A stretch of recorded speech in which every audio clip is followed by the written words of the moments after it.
2014లో తెలంగాణ రాష్ట్రం వచ్చిన తర్వాత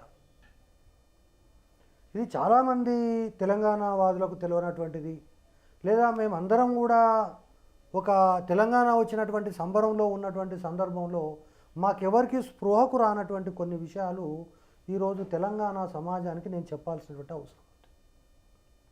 తెలంగాణ రాష్ట్రము జూన్ 2న ఆవిర్భవించింది. తెలంగాణ ప్రకటన అంతకుముందే వచ్చింది. ఎన్నికల జరిగిన తర్వాత ఒక 3 నెలలకు ప్రభుత్వం ఆవిష్కరించబడ్డది. ఎప్పుడైతే కేంద్రంలో బీజేపీ ప్రభుత్వం వస్తుందా, కాంగ్రెస్ ప్రభుత్వం వస్తుందా, ఒకవేళ వస్తే ఈ వచ్చినటువంటి 63 సీట్లతోటి ఏమవుతుంది, కింద మీద అయిపోతామనే టెన్షన్లో కేసీఆర్ గారు పడ్డటువంటి ఆవేదన, ఆందోళన ఇవన్నీ నేను దగ్గర నుంచి చూసినవాడిని.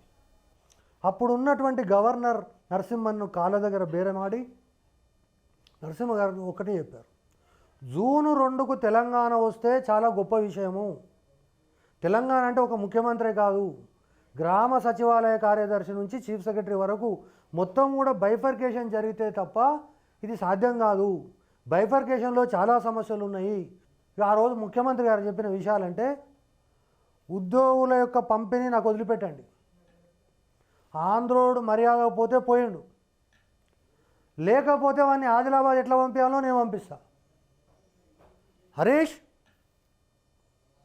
50 కంప్యూటర్లు తెప్పి వార్ రూమ్ పెట్టు, ఆంధ్రోని లెక్కలన్నీ తీ.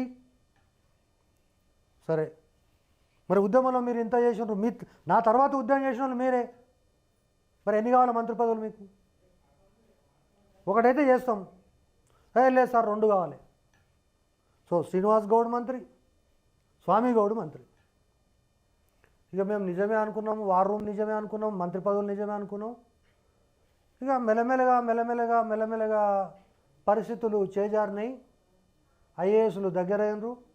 అందులో బాగా పనిచేసేటటువంటి బీఆర్ ఐఏఎస్లు దగ్గర అయిన తర్వాత తెలంగాణ ప్రజలు ఇవన్నీ కాదు.